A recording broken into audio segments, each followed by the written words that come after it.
Well, welcome. It's great to see all of you here. My name is Amber Kerr-Allison. I'm the paintings conservator at the Smithsonian American Art Museum. I work at the Lunder Conservation Center, which is a visible conservation center. And I've been asked to come here today to talk to you about my use of the iPad in looking at condition surveys and examining works of art. This is something I'll give kudo to my husband, who's here tonight, Roger, for buying me the iPad for my birthday this past September.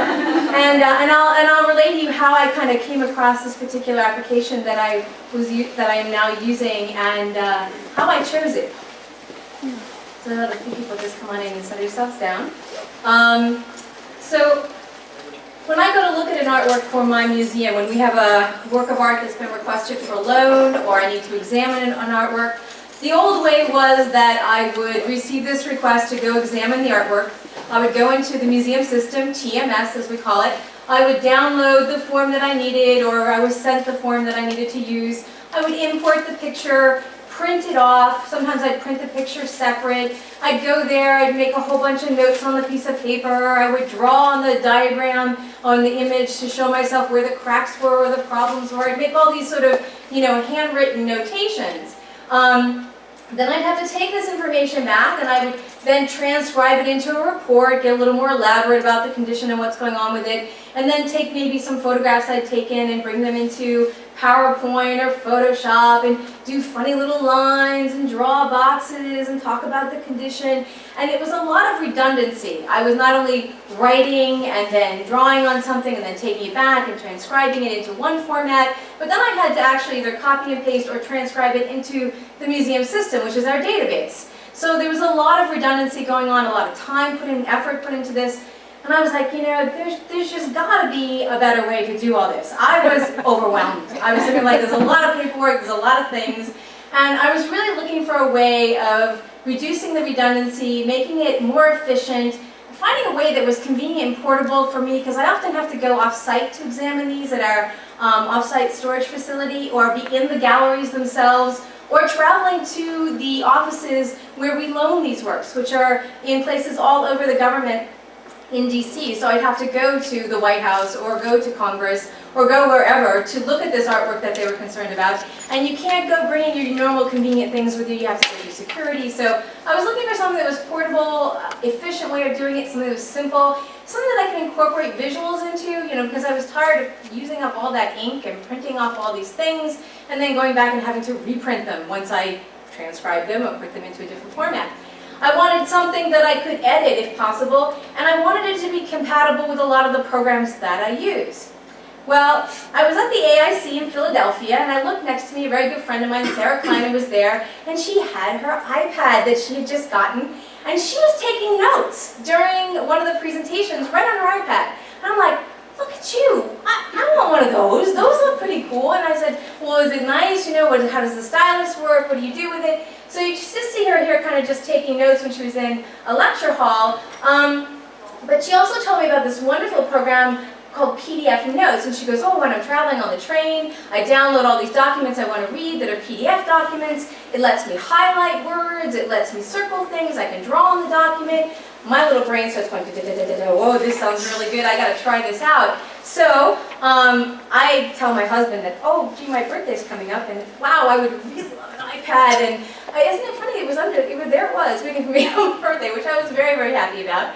Here's my iPad. I haven't named it, but I probably should, the way I care for it. For those of you who have not had a chance to play with this one fun device, this is some basic information about, it's developed by Apple, of course, as many of you know, introduced in 2010. It's got the same operating system as the iPad Touch and iPhone, so those people who are familiar with those devices, it's exactly the same. You would expand images the same way, or reduce them, flip through your pages, that it's basically controlled with a multi-touch display, so you can use a stylus or your fingertip. And you can connect to the Wi-Fi and access local networks and the internet. So this is basically like a big Apple phone kind of thing, and I loved it. Now, I will also caveat, I am not highly technical. I basically learn things as I go on the fly, as most people do.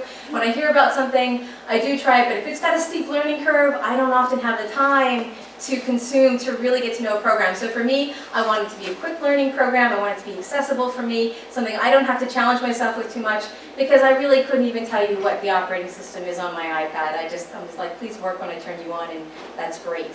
So we'll go there.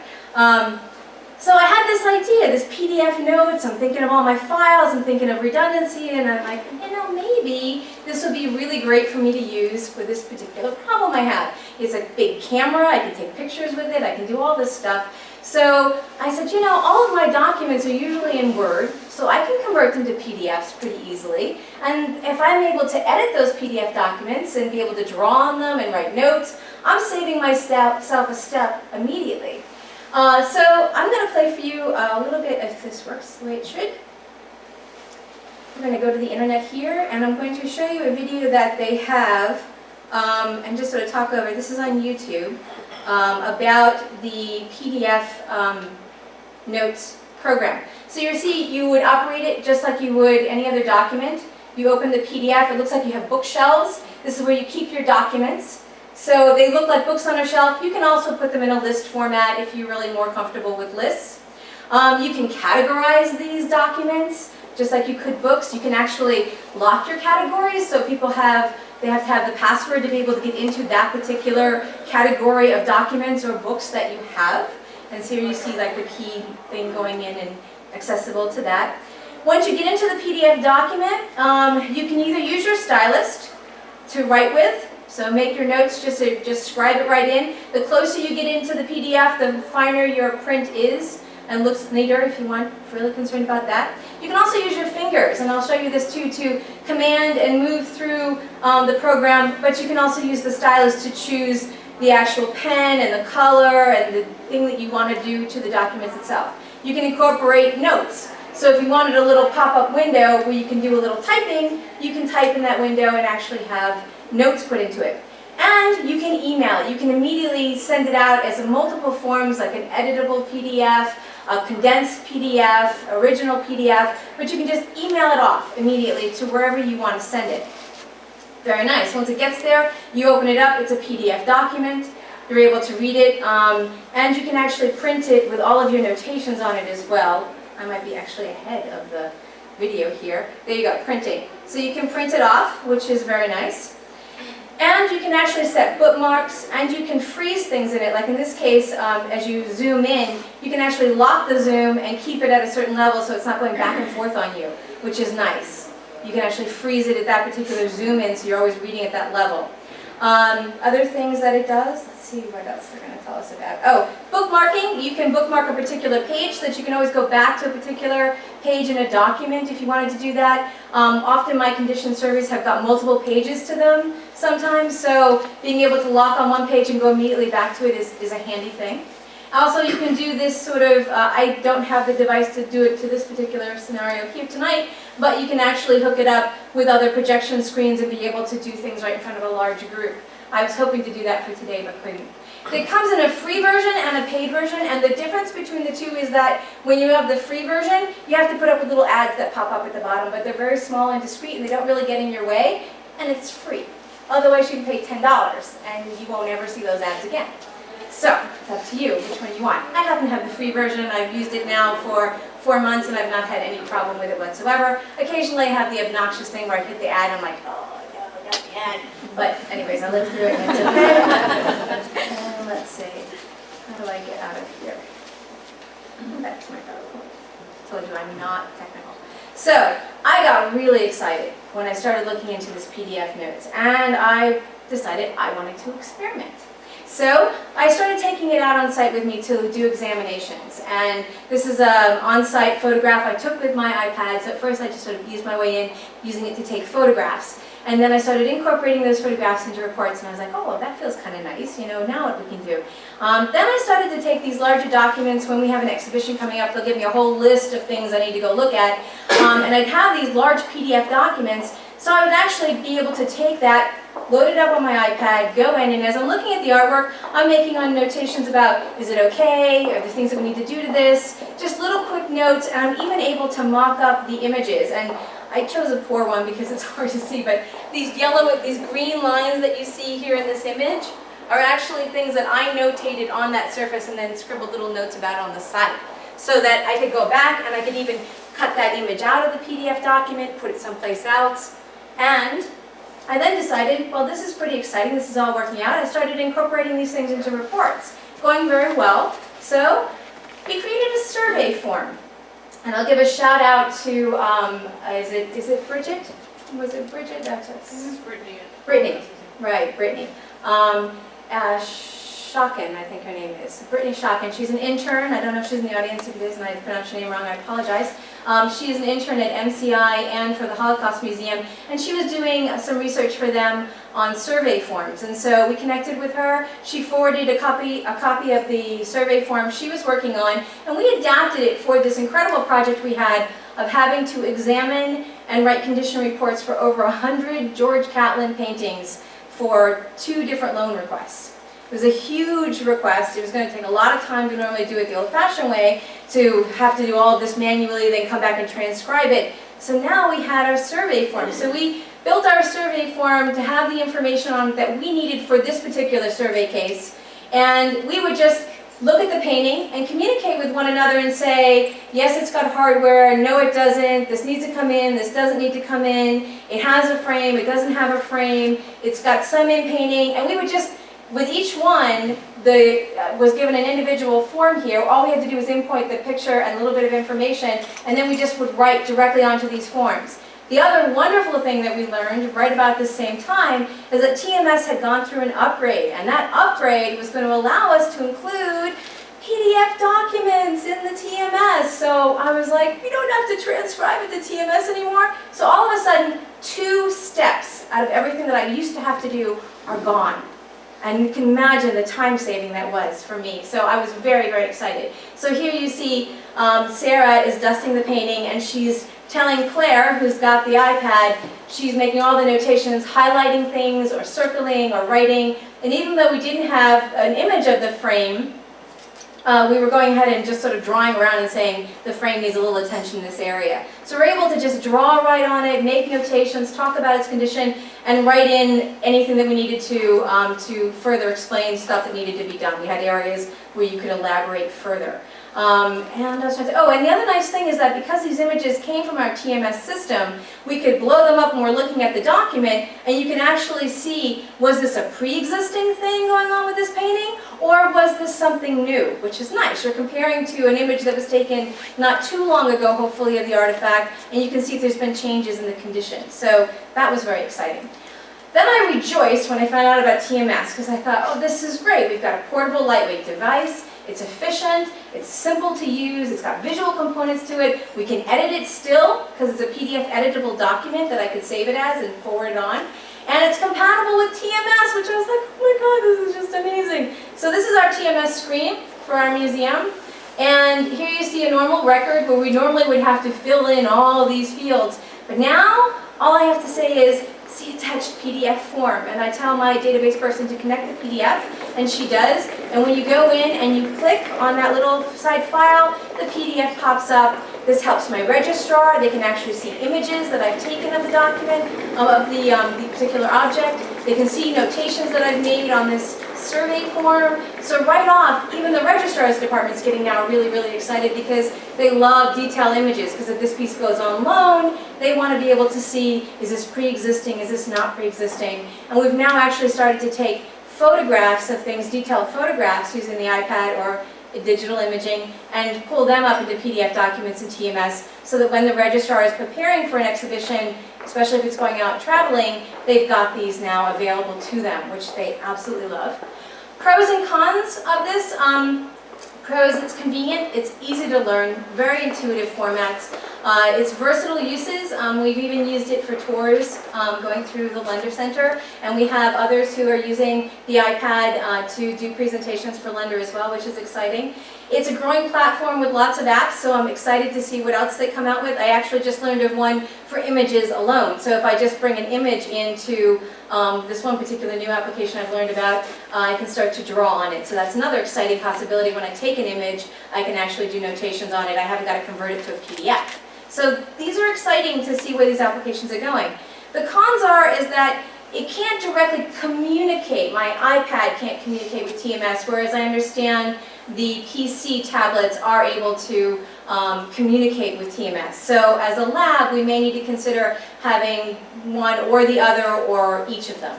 You know, we'll have to see where that goes. The styluses on the head, I've yet to find one that I've been really satisfied with because I like my handwriting to look pretty and I can't get it to do that really nice. So you have to like really blow it up to make it look kind of nice. So anyways, the bulky stylus heads I think are something that are going to change, and those styluses are going to become better I think as time moves forward. And I can imagine that the way that they capture your handwriting is going to get a little more defined and better.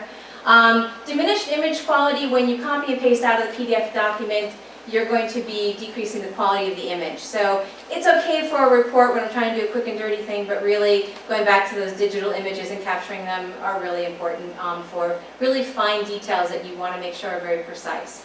The restricted apps, of course, to the Apple, though I did learn last night that you can apparently liberate your iPad or Apple device so that it will take apps outside of Apple. Apple doesn't like you to do that. They will claim that they won't support your machine anymore, but that's impossible. They can't legally do that. So, but there are these applications out there. I've not tried it. I don't know if I will. I'm a scaredy cat. I told you I'm not big on technology. So, and then the cost of the iPad. We're now going to get one for our lab, but I don't know. It is very expensive, and in your budgets, we get limited. A lot of those PC tablets are a lot less expensive. Now, I checked in to see if there was a compatible application for the Androids and the PCs. There is, but you have to pay for it. It's not free. So it's PDF notes as well. It just doesn't come free. So I don't know the price of it. And I didn't have a PC or an Android that I could play with to see the difference between the two. They should be exactly the same. They're trying to be equal in the way that they support it. And so that's pretty much what it is. I'd like to thank my husband, first and foremost, for buying me an iPad for my birthday. And then our graduate fellows, interns, Brittany, for providing us with that form. And then the Washington Conservation Guild for letting me speak tonight. If there's any questions, I would welcome them this time. Any questions?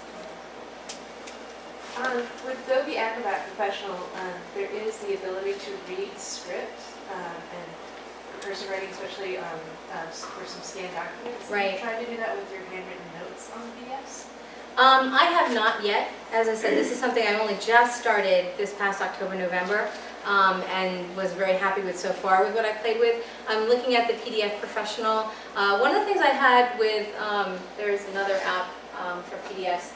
The PDF notes I liked because they seem to be more supportive of the freehand drawing, where I found a lot of the other PDF readables or executive ones seem to want to limit you a lot more to typing in, and I was trying to avoid that. I'm looking for that immediate, getting it down just the way I used to. Something I'm familiar with doing already is writing. So, it's nice that I haven't got to carry anything around or a keypad around and then type it all out. So, I haven't played with all those yet, and I'm still learning on this one quite a bit. But there's a lot of options out there. I think there was one in the back. Yeah. One of the things I wanted to ask was, when you drop a PDF into the TMS, that's your museum database program? Yes. Is it still actually searchable, what you put into the PDF? That's a good question. I don't think what's in the PDF is, which is why we still have to put like a small amount of text in that record, and I do have to create a record, which is the event. I went and I looked at this and I identify what the event is, and then they attach that. It's more like a digital file that they're linking to the TMS record, and that has to do with TMS and its unique challenges. I would just say my worry about that is your database suddenly becomes a series of things sent in CPDF as opposed to any actual meaningful searchable information. Well, I put CPDF on that particular one for this tonight, but we actually do enrich it a little bit more. We'll say examined, needs treatment, you know, X number of hours. I mean, we do elaborate just a couple sentences, whereas before, we'd have to put it all in there. Now we can say, you know, for more detail, please see. And they can always come back to the conservation record, and that's going to be the printed document with the full report in it. Sure. So we're not skirting any of that. That record is still there in conservation. It's a full-fledged written report. So, you know, all of that's still there. This just makes it, for those people who are only interested in kind of getting a quick and dirty look at something, it gives them that immediate access. And then they know they can go to the actual file to see more detail if they wanted to. But thank you. Any other questions? You have to think that optical character recognition is going to catch up in our, Yeah, sooner or because in later. the PDF already, the Adobe Acrobat 9.0 already has that, so it can fill in all the blanks, so it's got to be right behind it. Mhm. All right, well, thank you.